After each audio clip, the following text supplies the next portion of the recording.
Y a-tu des libéraux dans la salle? Êtes-vous en forme? Bravo, bravo!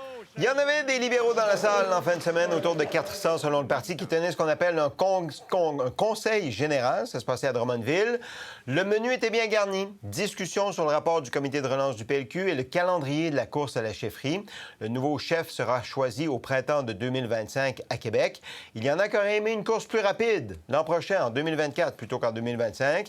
Ça a provoqué quelques discussions plus animées. Avec en toile de fond ce que j'appelle, moi, le malaise Beauchemin, c'est-à-dire la présence de Frédéric Beauchemin, seul candidat clairement affiché pour la chefferie, mais exclu du caucus parce qu'il est visé par une plainte pour harcèlement psychologique.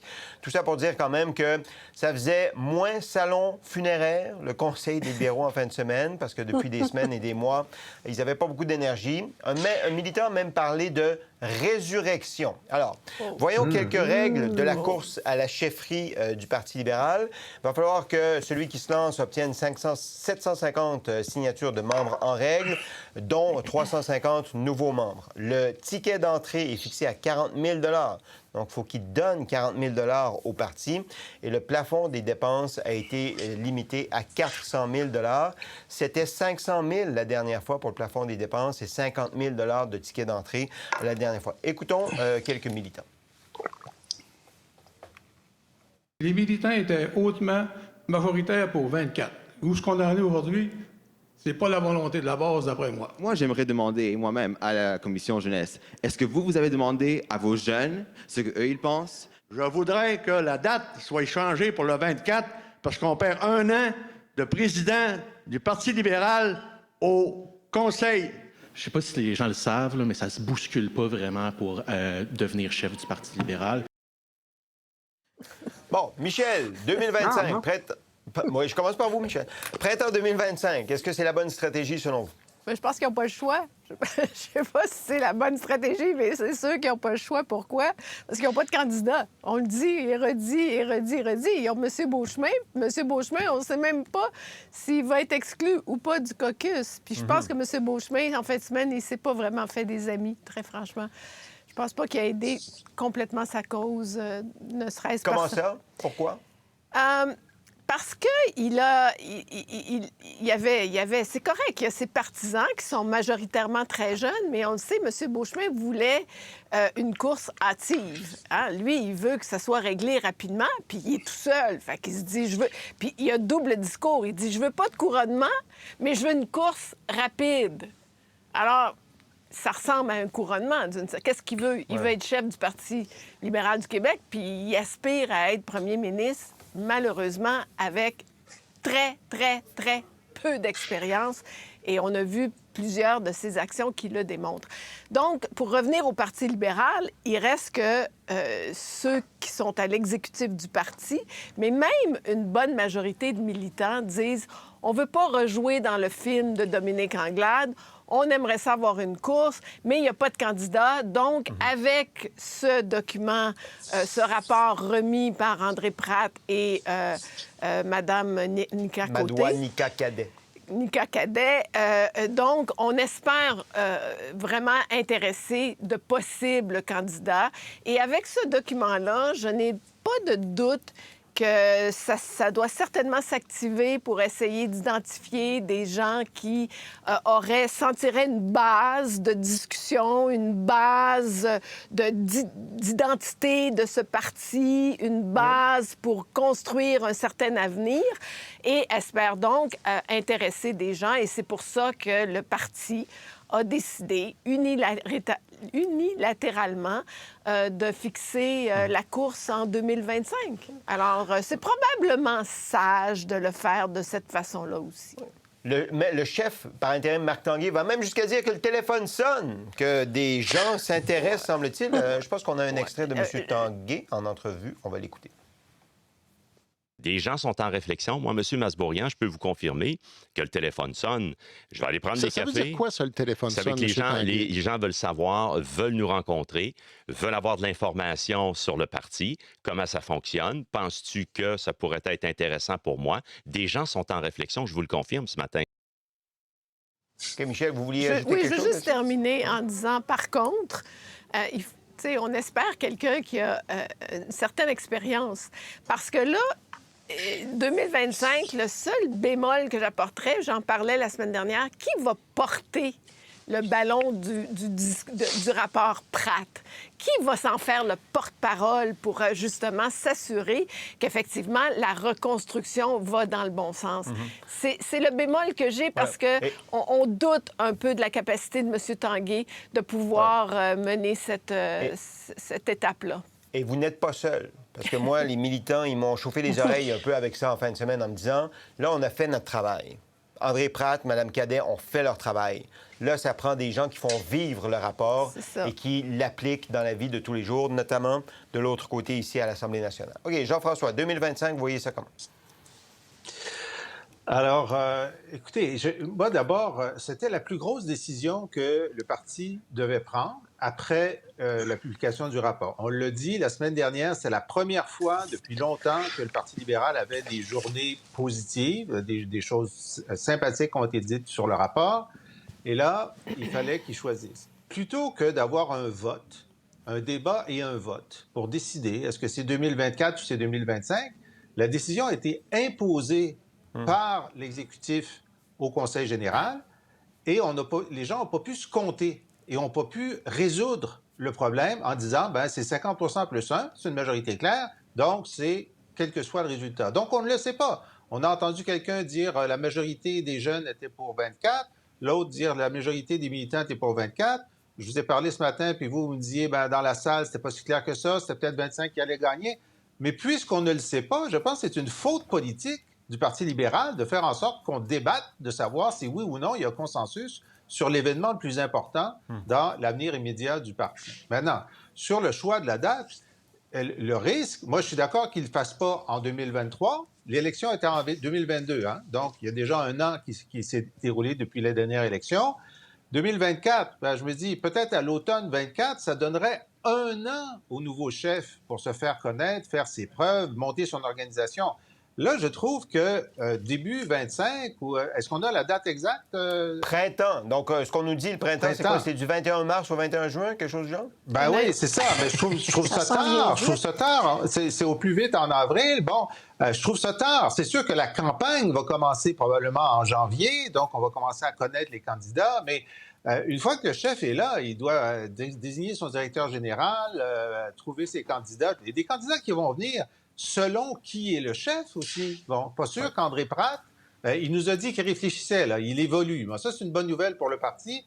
André Pratt, on est sûr que c'est une valeur sûre, il va peut-être en avoir d'autres. Bon, maintenant, ça dépend qui. Il y a des gens qui veulent aller en politique avec quelqu'un. Ben là, ils vont être obligés de se décider très tard. Alors moi, je trouve que c'est hasardeux d'être si tardif. 1 an avant, si tu as une grosse job, puis que tu n'es pas prêt à te consacrer 1 an avant au Parti libéral, c'est parce que tu n'es vraiment pas prêt à diriger un parti politique.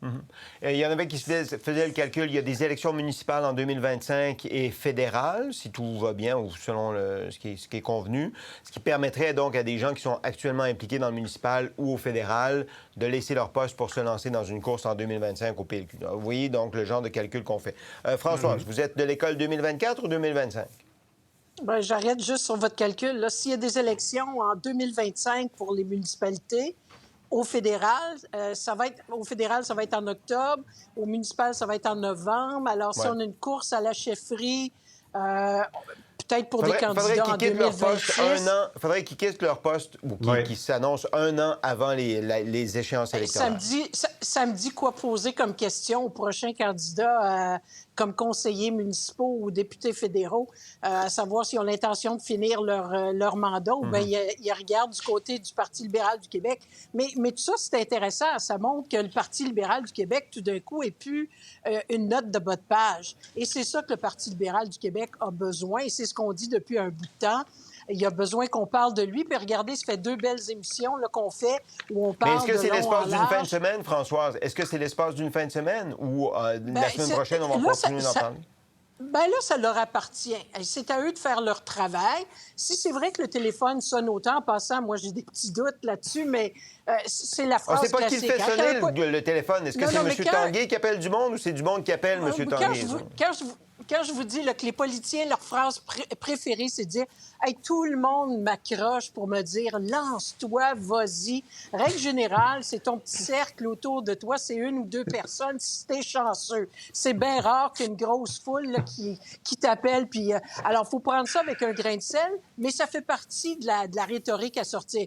Il y était un temps où on disait tout le plus rapidement possible. Mais là, on est rendu pas si loin que ça en passant de 2026. On achève 2023. Première chose qu'on va savoir, 2024 va être terminé, puis on va se retrouver au printemps 2025. Alors, c'est plus maintenant aussi loin. C'était loin lors de le lendemain de l'élection puis de la démission de Mme Anglade. C'est pas aussi loin maintenant quand on pense à ce que ces personnes-là auront à faire comme travail pour s'emparer du rapport Pratt-Cadet et pour essayer d'aller chercher des partisans, augmenter le membership. Hey, c'est des gros défis, là, parce que ça a l'air de rien, mais 12 régions, 70 circonscriptions, ça en fait, il va falloir qu'il en fasse du millage, des nouveaux membres.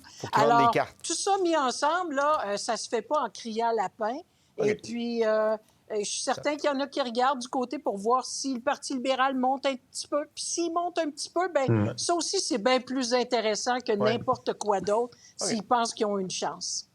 Dimitri. Mais, je pense que pour les libéraux provinciaux, l'espoir jaillit éternellement. Je pense qu'ils se sont convaincus que le Messie va descendre du ciel en 2025 et en 2026, le Messie... parce qu'ils ont vu ce qui s'est passé à Ottawa. Justin Trudeau, le Messie libéral qui est descendu du ciel, puis les libéraux fédéraux ont passé de la 3e place à la 1re place. Mais c'est pas la même chose. L'autre nom qui circule en termes de Messie, c'est le nom d'Antoine Dionne Charest. Et lui, il dit que, écoutez, un jour, peut-être, je vais me présenter comme député. Je pense que la décision... il ne veut pas aller à la chefferie, Dimitri. Non, il va se présenter comme député en 2026. Mais il a du père dans le pif. Écoutez, il reste 2 ans avant que toutes les décisions soient prises, que ce soit... Une semaine, c'est une éternité, donc imaginez près de 2 ans. Écoutez, je pense que la décision du PLQ, c'est la décision que tu prends quand tu es pris entre l'arbre et l'écorce. Et quand M. Tanguay, puis écoutez ce qu'il a dit.